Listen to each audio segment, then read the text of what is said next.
Hello guys, this is jam. तो आज हम बात करें बाइबल मुकद्दस की एक आयत जो कि यूहन्ना की अंजील उसके 10 बाब और उसकी 8 आयत में लिखी हुई है, जो लिखा हुआ है जितने मुझसे पहले आए सब चोर और डाकू हैं। जब हम इस आयत को पढ़ते हैं तो हमें यहाँ पर ये लगता है कि ये तमाम नबी और पैगंबरों के बारे में लिखा हुआ है, लेकिन बिल्कुल ये ऐसी बात नहीं है। ये नबी और पैगंबरों के बारे में नहीं लिखा हुआ, क्योंकि जब हम इसकी 9वीं आयत से पढ़ते हैं तो वहाँ पर लिखा हुआ है दरवाज़ा मैं हूँ, अगर कोई मुझसे दाखिल हो तो निजात पाएगा।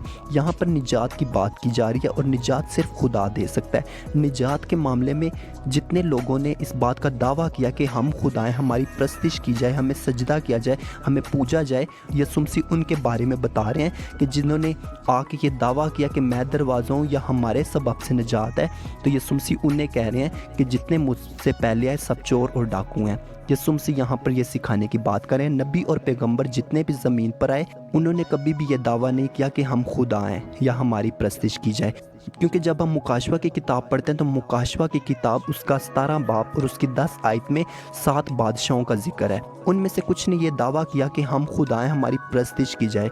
जैसे कि हम फिरौन के बादशाह को जानते हैं, उसने कहा मुझे सजदा किया जाए, मैं तुम्हारा खुदा हूँ। जैसे कि हम लोग सदक मिसक अब्दुल नजू के बारे में जानते हैं कि उन्हें कहा गया कि हमारी बुत की प्रस्तिश की जाए और तुम्हें निजात मिलेगी, तुम्हारी जानें छुड़ाई जाएंगी, बचाई जाएंगी।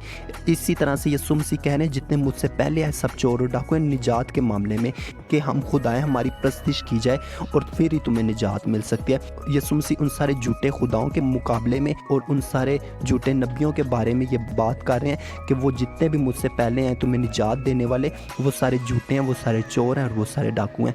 यहाँ पर चोर और डाकुओं का लफ्ज़ इस्तेमाल किया गया है, क्योंकि यहाँ पर ये लफ्ज़ इसलिए इस्तेमाल किया गया है कि जब हम यूहन्ना की इंजील उसके 10 बाब में पढ़ते हैं तो वहाँ पर हमें बार बार चोर और डाकुओं का जिक्र मिलता है। जब हम एक और आयत को पढ़ते हैं तो लिखा हुआ है कि चोर चुराने, हलाक करने और मार डालने आता है, लेकिन मैं इसलिए आया कि वो ज़िंदगी पाएँ और कसरत की पाएँ। इसलिए यहाँ पर शैतान को चोर कहा गया है, क्योंकि हम जो मसीह लोग हैं, हम मसीहों के दिलों को वो चुराता है और वो शैतान की तरफ लगाता है, यानी कि झूठे मज़ाहिब की तरफ लगाता है, झूठे खुदाओं की तरफ लगाता है, हमारे दिलों को बुतों की तरफ लगा देता है और शैतानी कामों की तरफ लगा देता है, ताकि हम उस हकीकी खुदा को छोड़कर और शैतान की प्रस्तिश करें या झूठे खुदाओं की प्रस्तिश करें, जिसकी वजह से हमें बहुत सी मुश्किलात का सामना करना पड़ता है। इसीलिए यहाँ पर शैतान को चोर कहा गया है और झूठे खुदाओं को चोर कहा गया है। ज़रूर हम खुदा उनके कलाम को जाने, सीखें और उस पर अमल करें।